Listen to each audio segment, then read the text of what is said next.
We will defeat Edward and restore King Henry VI to the throne. My name is Richard, and I am captain of the Warwick Castle garrison. And it has fallen to me to prepare our forces for war. So already our bowmen practice their archery. Our billmen steel themselves and sharpen their blades. Our knights practice their horsemanship. But we have also been told to prepare for a siege. And the walls of London are thick.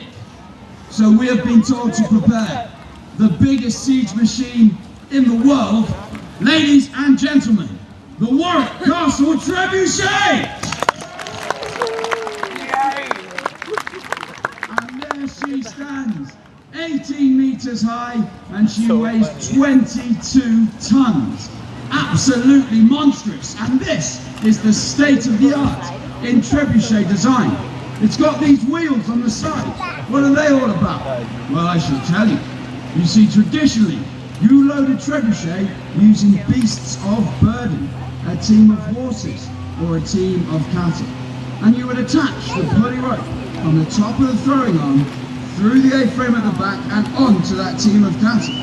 And as you drive them forward, they pull on that rope, bringing our throwing arm down and lifting our counterweight box in the middle up. But there was always one major problem with loading a trebuchet in that fashion. You see, on a long siege, in enemy territory, you might find it hard to get your hands on food. And as your supplies run low, you go down, maybe even onto half rations. And after a couple of weeks of that, you are not going to look at a team of cattle and think, oh yes, that's a valuable tool for loading a trebuchet. No, you're not. You're going to think, I'm hungry and I'm going to eat them. And as soon as you do that, your trebuchet is useless. So we had to find a way to load this machine using manpower. And that is what these wheels are for. These wheels are the technology from a medieval crane. One wheel on each side and a connecting axle. Our windstroke now goes through the A-frame at the back and onto that axle. Two men jump in each wheel and they wind it, winding in the rope, bringing our throwing arm down and lifting our counterweight box in the middle up. And that box really is the heart of the trebuchet. Our counterweight box weighs 1 ton, empty. And we have placed 5 tons of rocks and rubble inside. So this morning, ladies and gents, you will witness 4 men lift 6 tons. Incredible. What a feat of engineering. Well, it is. But I tell you now, it is not easy inside those wheels. Physically, it is grueling. It's like walking up an ever-steepening hill with an increasing weight on your back. Very quickly, your legs start to burn, your chest gets tight, it's difficult to breathe. But there's worse, because walking in these wheels is very demanding mentally as well, you see. It is very unnatural to walk in a wheel, and your mind will not like it when your legs are telling you that you're moving forward, but you never actually get anywhere. That can bring on motion sickness. Also, as you're walking, the wheel spins in front of your face, the outside's in your peripheral vision. That can lead to dizziness. And the floors of the wheel, they're made up of planks. And in between the planks, there are gaps.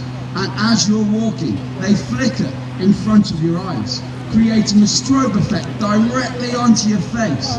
And worse still, a lot of people tend to follow one of those planks all the way down until they lose their footing.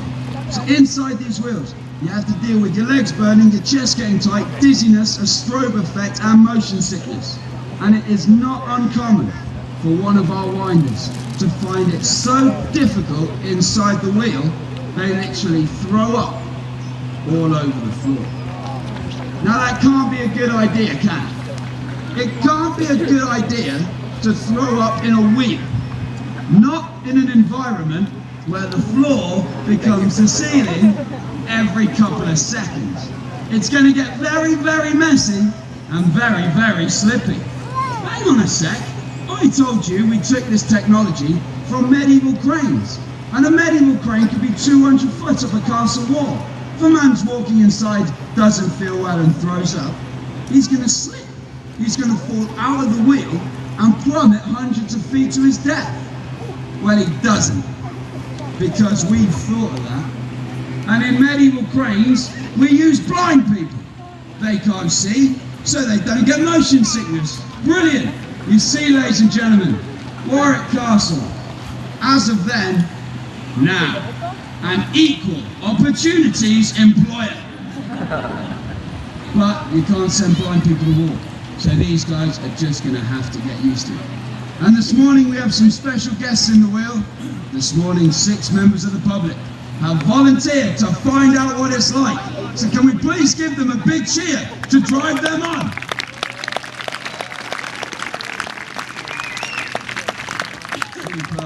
Once in a lifetime opportunity, I assure you.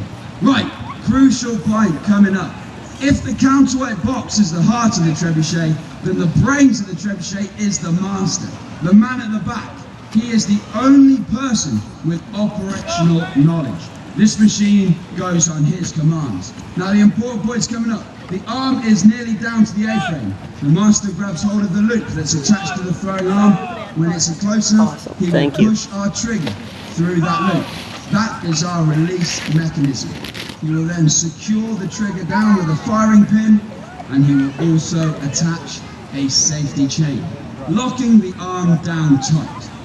Now with the arm down and the counterweight box up, you would think that this machine is ready to launch, but it isn't, because the rope that has been so useful in bringing that arm down, it's now wrapped around the central axle, wrapped around it so tight that if you were to pull the trigger and the arm were to fly forward, it would pull on that rope, snap the central axle out of the machine, and the whole trebuchet would collapse in on itself.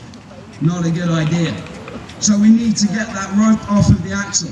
And as you can already see, ladies and gentlemen, if you can wind it on, you can wind it off. So having done all of that hard work and already feeling sick, the trebuchet master orders his crew to turn around in the wheels and to walk the other way. Now you only need one man in each wheel for this part of the wind, because you are not actually lifting anything. Other members of the crew come around to the front of the machine and grab hold of a brake. And they must be there, because this is the most dangerous part of the trebuchet wind.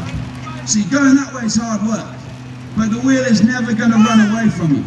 When you turn around and walk the other way, you are quite literally freewheeling, and it can go as fast as you like. And what tends to happen is one man in the wheel thinks, God, I'm tired. I just want to get this over with. So he picks up the pace. He starts to go faster. The man in the other wheel has no choice but to try and keep up as it goes faster and faster and faster. And sooner or later, it's going to go too quick for him to handle. He's going to lose his footing, go face first onto the floor of the wheel. He will then have a fantastic ride around the back of the wheel until he gets to the top, of course, when he'll come slamming down on that central axle, and he will break his back and die. So the other members of the crew are on the brakes, so if at any point it's going too quick, they can apply some pressure and save their teammates from a horrible, horrible death. Now that brake, like nearly all of the trebuchet, is made out of oak. Good, solid English oak. That's what you make siege machines from. There's only one part that isn't oak, and that is the throwing arm. That is made out of ash, and we've chosen ash for a good reason. It is naturally flexible. It is naturally very forgiving. You can make longbows out of ash. You can make longbow arrows out of ash, because it can take the tension, and that's what we want. If you were up close to the arm now, you would see it ever so slightly starting to bow. And that's what we need. So when we release the arm, not only will it be flung forward, but it will also straighten in flight, flicking our shot off, giving us an extra 20, maybe even 30 meters with every single release. And our shot this morning